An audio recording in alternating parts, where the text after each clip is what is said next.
Hi everybody, happy beautiful day. My name is Kari. Welcome back to my video. So this video I want to specifically talk about a YouTuber who has really helped me to start practicing the art of being unbothered.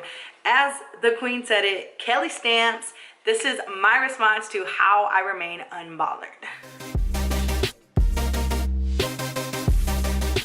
Okay, so first off, if you do not know who Kelly Stamps is, she is a YouTuber and I've been watching her for a little bit now. She makes really cool videos and the most recent one that I watched was how I remain unbothered and I got a lot of things from there. So girl, thank you. And I just want to talk about the 3 that inspired me and what I've been doing and what's going on, because I know I just posted a post also on my my last video on my channel is me losing my job. So job hunting, not having a job, figuring out unemployment, figuring out what I'm gonna do next, because I didn't even know before I even lost, or before my job ended early. I don't even know. So anyways, let's go. So Kelly Stamps talks about the art of being unbothered. Who in here wishes that they could master the art of being unbothered?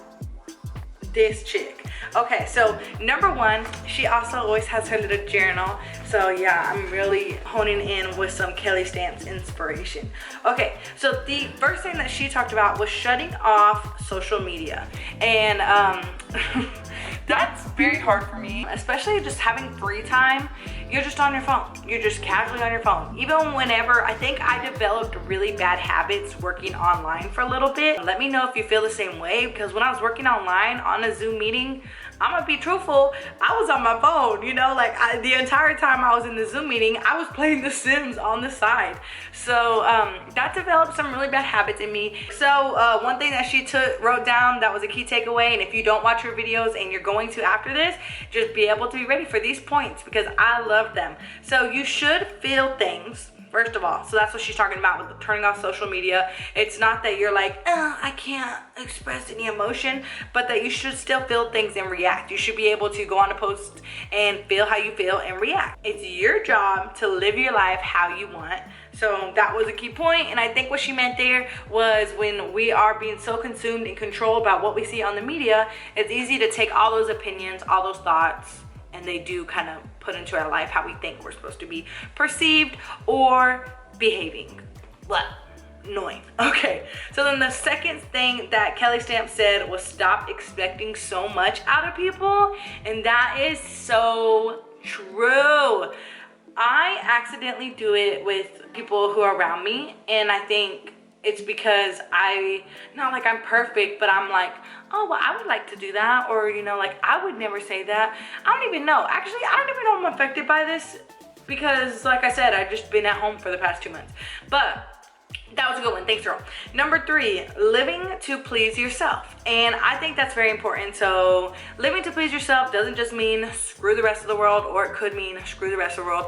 But for me, and what I took away from what Kelly was saying there, and she said stop giving explanations in 2020, and that's gold, because I walk around in circles. I will not want to hurt anybody. I am a people pleaser by nature, and that's a great habit. I think that's a great trait. However, it is not whenever you're not living for yourself. So getting that reminder from her was great. So essentially that is her art of being unbothered. So go see it. But I want to talk about other things that I've been doing and that are helpful in the fact to remain unbothered. First thing is to clear your mind through journaling. So I know it might be a little extra for some of y'all, but journaling, haven't been doing it so much. So this is also going to be a video for me to be like, hey, these are things to do to get back into it. So that's kind of the purpose of this video and how you inspired me, Kelly Stamps. If you ever watch it, that would be amazing. And go girl, you're doing great. But so that's the first thing. And then the second thing I've been doing is trying every single day to spend at least 30 minutes of doing some type of activity, moving my body. If that means just going on a walk around my apartment complex, which is actually really easy. Ew, did you hear I said that? Complex, just going on a walk around my apartment complex, or a walk on the sidewalk, going to the store with my mask on. Like, that's a workout. Wearing those masks, that's hard. That's moving your body. But I just became so sedentary with working at my desk, sitting right here in this chair, right here in this spot, going back to my bed, back to the spot, back to my bed, oh, to the kitchen, to the restroom, and back. not too good for your mental health. So things that I would do to help yourself like remain unbothered is having time to clear your mind, boom, in the journal. And you also get time to do that when you go out on a walk. If you're doing it by yourself, if you're doing it with a friend, it's just good. So that's what I've been doing. And another thing that I would just mention is listening to some good music. Music is like my love language. I love music. I can just listen to music and be like, like I need it on. So that is my other tip for how to remain unbothered, is to actually listen to music you enjoy. I mean, unbothered is a funny term because I wouldn't necessarily say that I'm unbothered, but I would say I'm not easily bothered, if that makes any sense. But anyways, the point of this video was to bring light to a YouTuber that I really enjoy and appreciate the content that she's putting out, and just talk about how that video did help me to realize some things that I can be doing to remain unbothered during this time, because I am affected by media. I am affected by wanting to be this best person for my people that I please.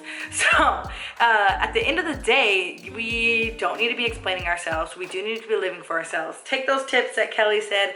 I'm going to link her video, and I put her little card, whatever side it's on, up here for everybody to see. But I definitely think you should give it a watch and see some of her other videos. She's very realistic, and this just ended up being a Stan Kelly stamp video because I love that girl. Another thing that was mentioned in her video that I think is important and that we forget, even though I'm over here talking, making a video, is she talks about talking less. Doesn't mean don't talk and stand up for her, but maybe listen, absorb, see what's going on, and then filter out your response, because a quick talk, man, can mess you up. So that's something that is important. Work on overthinking. I know everybody does it. How can we not, especially during a time like this? I know things are getting more open, but people lost jobs. You have plenty of time to overthink. So be sure that if you're coming to that spot, you kind of think to yourself, if you can journal, if you can go on a walk, kind of clear your mind. Maybe you can think, am I practicing the art of being unbothered or not? So self-growth is important, guys. Be sure to keep loving yourself and doing what you need to keep your headspace freaking good, because this is the beautiful place in our life, you know, like everything that we do, you know, like, oh my gosh. But yeah, stay unbothered. Go check out Kelly's video. Thanks for watching my video. I hope you enjoyed it, and I'll see you guys in my next video. Thanks for watching. Bye.